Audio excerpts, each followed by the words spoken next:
I'm Ceres, 33 years old, and I guess you could say I've always been the quiet one. My sister Rowan, she's 36, louder, glossier, always soaking up the spotlight like a sponge. People loved her, especially my parents. I don't think they ever meant to choose a favorite out loud, but they didn't need to. The difference was in the way they looked at us. It's in the way they didn't look at me. The name Spare Daughter started when I was 12. I heard Rowan laughing with our cousin in the backyard, flipping burgers and cracking jokes like she was queen of the family. She said it while tossing her hair, eyes flicking toward me like I was the leftover salad no one wanted. That's Ceres, the spare daughter. My cousin laughed. My parents didn't say a word. They just smiled like it was all harmless teasing. But it stuck. Rowan got everything. The better room, private tutors, weekend trips with mom, while I stayed home peeling potatoes or running to the store. She went to art camp in Italy. I helped dad clean out the garage. No one complained when she messed up or dropped the ball. But if I forgot to unload the dishwasher, I got a lecture about responsibility. At 15, I won a regional art contest for a carved jewelry box I made by hand in shop class. When I brought it home, dad gave me a quiet nod, but then reminded me not to bring it up too much. Rowan had just bombed her university entry exam and was fragile. So we tiptoed around her disappointment while I wrapped my ribbon in a drawer and pretended it didn't matter. By the time I hit my 20s, I knew how to keep my head down. After college, I moved 2 hours away, built a small but steady career making custom wood furniture, heirloom quality stuff, all by hand. I was proud of it, even if no one else in the family ever asked what I was up to. I met Luke at a friend's engagement party. He's an engineer, quiet but thoughtful, and the first person who didn't talk over me at the dinner table. We dated for 3 years before he proposed. I was so sure my parents would at least pretend to care. I sent them a message in the family group chat. My mom heart reacted. Rowan never responded. 3 months later, Rowan got engaged. Within a week, my parents had already booked a venue for her engagement party. A weekend getaway for extended family, a photographer, a cake tasting. The works. I hadn't even gotten a phone call. Then came Christmas. My mom brought out a small velvet box after dinner and handed it to Rowan like it was a crown. Inside was my grandmother's necklace, an emerald pendant passed down for generations. Everyone clapped. Even Luke looked surprised. I got socks in my gift bag. Thick wool ones, still with the price tag tucked inside. I didn't say anything. Not when Rowan raised her glass and toasted to her golden year ahead with that same smirk she's had since middle school. And definitely not when she added, and to Ceres, our favorite spare. Always the calm one. That was her new thing. Fake praise wrapped in a joke. Like I should be honored just to be in the room. I collected the plates and said I had an early morning. I kissed my mother on the cheek, wished Rowan well, and drove home in silence with Luke beside me. He didn't push. He just held my hand and said one thing before we reached the driveway. You don't owe them silence anymore. That night, I didn't cry. I didn't rant. I didn't text anyone. I walked into my studio, looked around at the pieces I'd made, tables that told stories, chairs that held generations, and decided I was done being background noise. Rowan wanted to be the star? Fine, I'll let her have the stage. But I was going to be the one building the set behind the scenes. Quietly, carefully, patiently, until the whole thing collapsed on top of her. Not with drama, not with shouting, just with choices. With timing, with calm, deliberate moves. Because I wasn't the spare. I was the blueprint, and she had no idea I was done letting her use it. This year was going to be different. And Rowan was going to learn, slowly, painfully, thoroughly, that the person you overlook the most is often the one holding the match. 2 weeks after Christmas, Rowan called me. She wanted me to be her maid of honor. Not in person, not even a voice message, just a short phone call, like she was assigning a task. Said I was the only one she trusted to get things done right. I said yes without hesitation. I started planning that same night, not just notes or Pinterest boards, actual spreadsheets, bookings, phone calls. I knew exactly what I was doing, and more importantly, I knew how to do it without ever raising suspicion. This wasn't sabotage. It was structure. I was building something she'd walk into without realizing I had designed every inch of it. First came the florist. Rowan had her heart set on this upscale boutique that did luxury arrangements for influencers and bridal magazines. It was it. I said it was overbooked. It wasn't. Instead, I went with a smaller, lesser-known florist run by a woman Rowan used to mock in college for being too earthy. The arrangements were elegant, wildflower-heavy, organic, not Rowan's signature peonies and glam look, but they were technically tasteful. She gritted her teeth and said it was fine. Next was the catering. Rowan had been on a vegan kick for over a year. She wanted the menu to be cruelty-free and Instagram-worthy. I arranged a tasting with a caterer I'd worked with before, seafood-focused. I let them know in advance to prepare their best salmon and prawn spread, with only a tiny vegan option. Rowan arrived, saw the setup, and started snapping at everyone. I acted surprised. Apologized. Said I thought vegetarian was what she said. It caused a delay of 2 weeks and a lot of stress. She had to find another caterer herself. For the dress, I recommended a new boutique that looked promising online. What I didn't mention was the countless reviews complaining about late fittings and last-minute errors. Rowan booked an appointment and came back fuming. Her dress didn't fit properly, and they needed a second round of adjustments. She had already put down the deposit. Then came the engagement shoot. She told me the theme was neutral pastels. I arrived in an ivory jumpsuit, not pure white, but close enough to ruin every group shot. She tried to keep a straight face in front of the photographer. Later, she messaged me a single period, still trying to maintain control, even as cracks started to show. I replied with a thumbs up. At brunch with our mother, Rowan made a crack again about me being the loyal spare. I kept my tone light, took a sip of my drink, and said, "Every queen needs one." My mother paused. Rowan didn't respond after that. The engagement party was where I started shifting gears. I gave a speech. Not too long. Just the right mix of sweet and clever. I said things like Rowan always knew how to make an impression. I was just the audience growing up. People laughed. Some clapped, but I saw her face tighten. Her fiancé didn't notice. He clinked his glass. I smiled. Before the party, I had also spoken privately to the event coordinator. I explained that Rowan preferred to focus on the bigger picture, so it'd be best if all logistics came through me. Venue details, seating charts, follow-ups. She agreed without hesitation. I signed the contract under my business name. Luke and I were sponsoring the venue. Technically, Rowan didn't even hold the booking. Then I reached out to a few guests who weren't on the original list. One of them was our father's first wife's daughter, Ava. Rowan couldn't stand her, claimed she was too eager to act like family. I made sure Ava received a beautifully worded invite with a seat close to the front. No drama, just a quiet shift. By the end of the month, I was handling nearly everything. Rowan was exhausted, confused, and a little jumpy.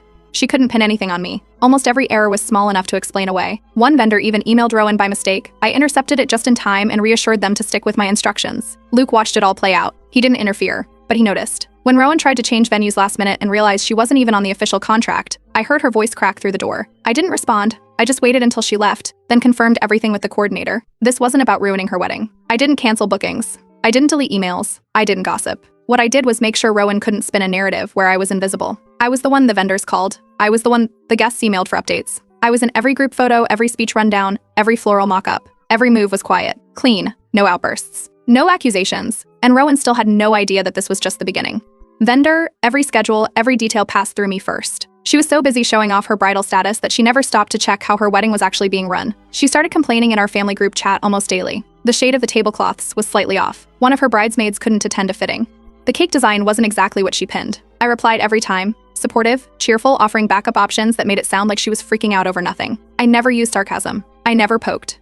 But my replies made her sound like she was cracking under pressure. I offered to take over the wedding programs and centerpieces myself, said I'd do something meaningful. I hand-carved each wooden centerpiece with tiny patterns, spirals, waves, and tucked into the corner of each was the same carved motif I used on the mirror I gave our mother the year before. During a planning dinner, I casually asked in front of everyone, "Isn't this the same design from the mirror I gave you last Christmas?" My mother paused with a fork in her hand. She didn't answer. She didn't need to. Rowan wanted a dramatic dress reveal moment with all the bridesmaids and the photographer ready to capture it. I scheduled the photographer at a different hotel, one where the lighting was bad and the background was industrial. She arrived to no camera, no team. When she called, angry and panicked, I calmly told her I was following the itinerary she had approved.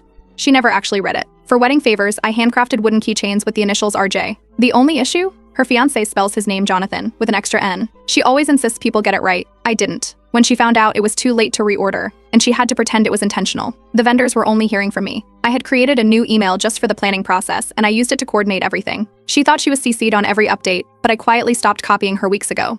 She didn't realize she had no direct contact with her own vendors until one of them texted me about a scheduling shift. For her makeup trial, I booked an artist who had once done Halloween makeup for a community theater show.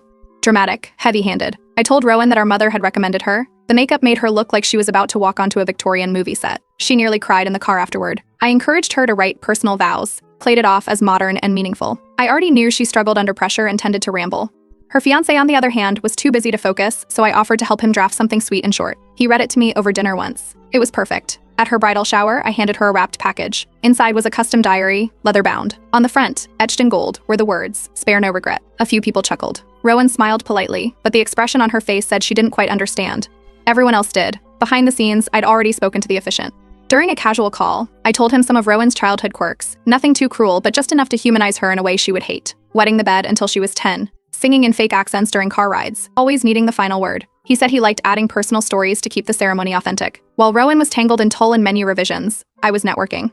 Her fiancé's mother pulled me aside at the engagement brunch to compliment my organization. Her fiancé's sister followed me on social media and messaged me later that night saying I should seriously do weddings full-time. I smiled, thanked her, and sent her some photos of custom furniture I'd made. But the part that made everything worth it, I'd been sharing anonymous wedding planning anecdotes with a friend who runs a small private blog for event planners. I kept them vague, no names. Just snippets like, bride forgets her own vendor contacts, maid of honor handles everything. Or bride's dress fitting delayed because of boutique switch. Guess who booked it? Every post had a tiny hint only Rowan would recognize. Things that would slide past strangers but stick with her. One afternoon, I walked past the lounge at the venue where we were touring linen options. Rowan was sitting alone, elbows on her knees, phone inches from her face. The screen had the Wedding Horror account open. She was scrolling. Then she stopped, just stared at the screen. Pale, still. She looked around. She didn't say anything, but I could see it in her face. She knew. And the worst part for her? She couldn't prove a single thing. The wedding was 2 weeks away, and Rowan had gone from chaotic to controlling overnight. After the embarrassment at the engagement shoot, she became obsessed with perfection.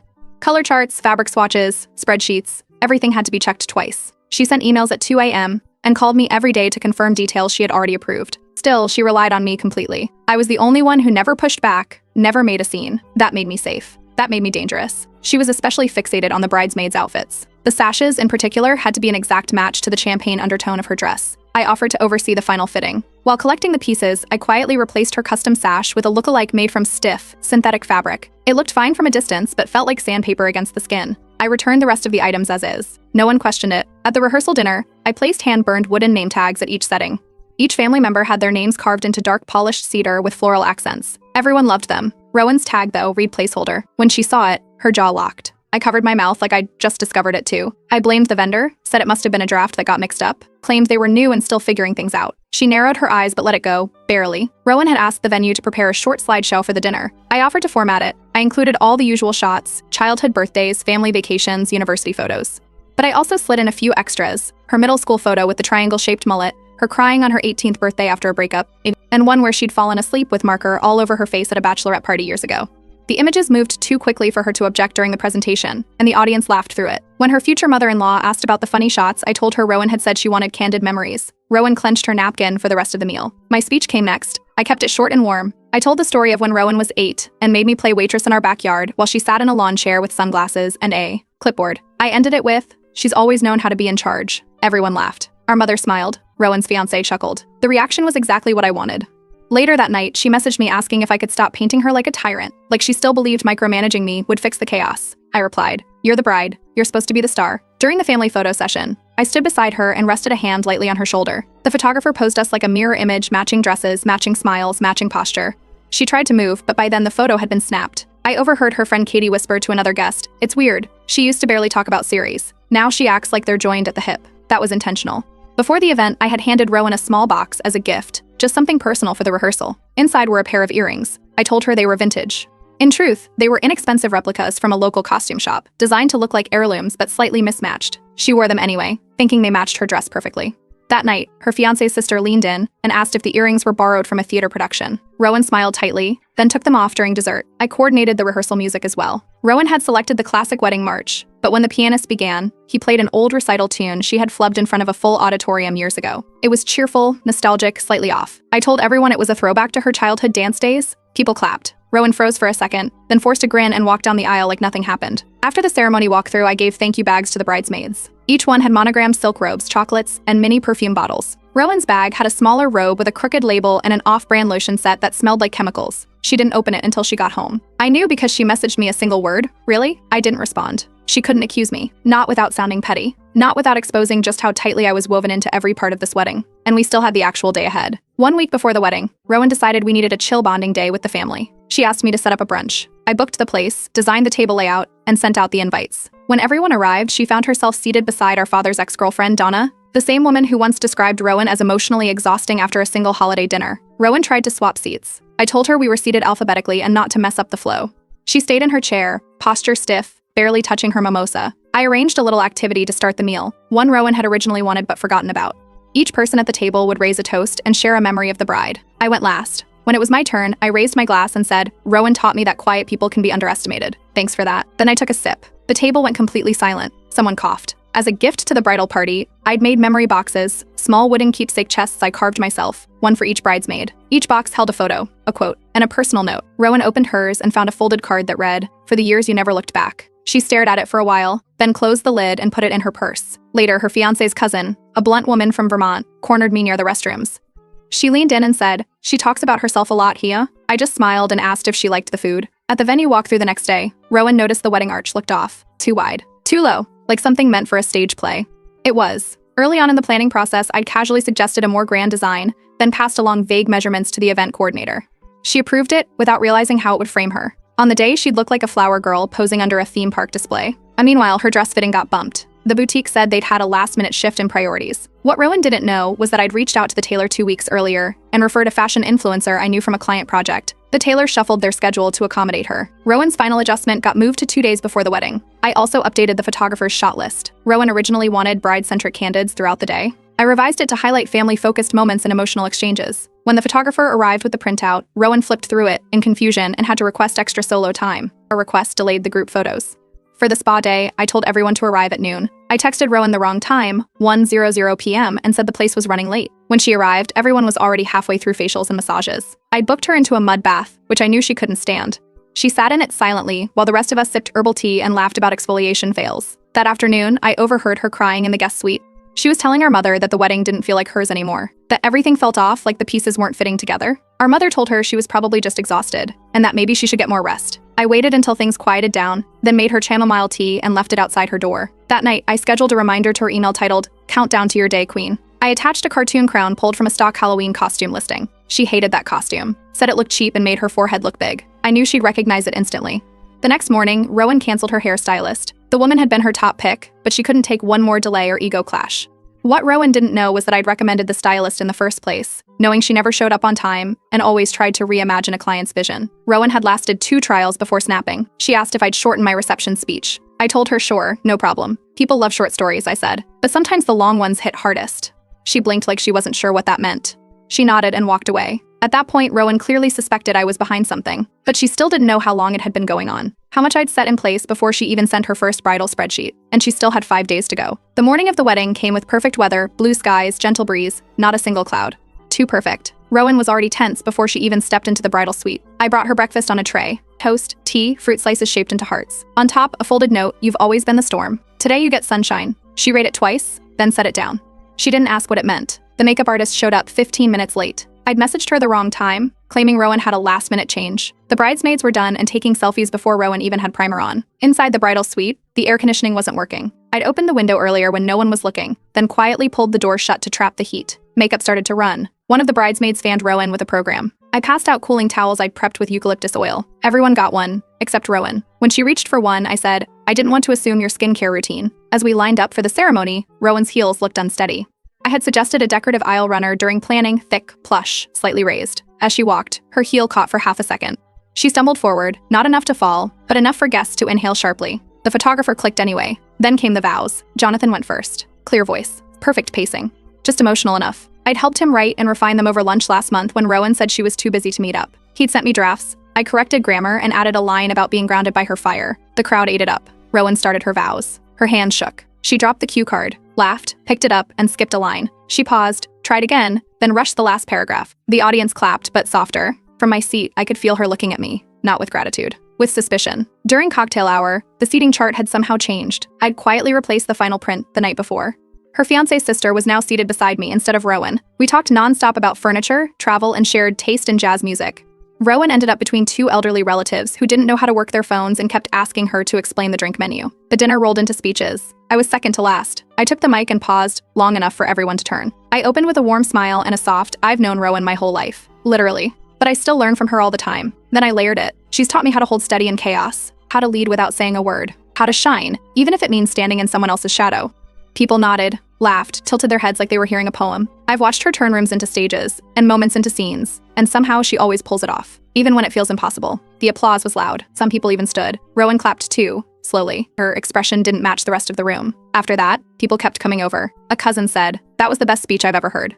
Her uncle told me he wished his daughters had a bond like ours. I smiled each time and replied, "She deserves something unforgettable." At one point, Rowan disappeared for 10 minutes. When she returned, her makeup was slightly off. She smiled at no one in particular, took a sip of water, scanned the room. Then came the final send-off. Guests lined up with sparklers for the couple's exit. I was the one handing them out. I kept the dud for last. I gave it to Rowan. Everyone else's sparkler lit instantly. Hers just fizzled at the tip. She tried to relight it. I leaned over and whispered, "Let me try," then stepped back just as her husband took her hand. The guests cheered as they walked toward the car. The sparklers burned behind them, lighting up the evening. I stood at the front of the crowd and waved with both hands, grinning. She looked back once, just before getting in, not at the venue, not at the guests, at me. Then she shut the door. The cheers were for the couple, but the applause that lasted the longest? That was for the quiet storm behind the scenes. And I made sure Rowan knew exactly who had held the matches the whole time. 2 weeks after the wedding, a single-line message showed up in the family group chat: "Series, we need to talk." It was from Rowan. I opened it, didn't respond, and left it sitting there. No one else replied either. The chat stayed quiet after that, just her words hanging alone. Jonathan, her new husband, messaged me privately a few days later. He said the wedding had been chaotic but memorable and told me I'd held everything together with grace. I thanked him. I didn't correct him.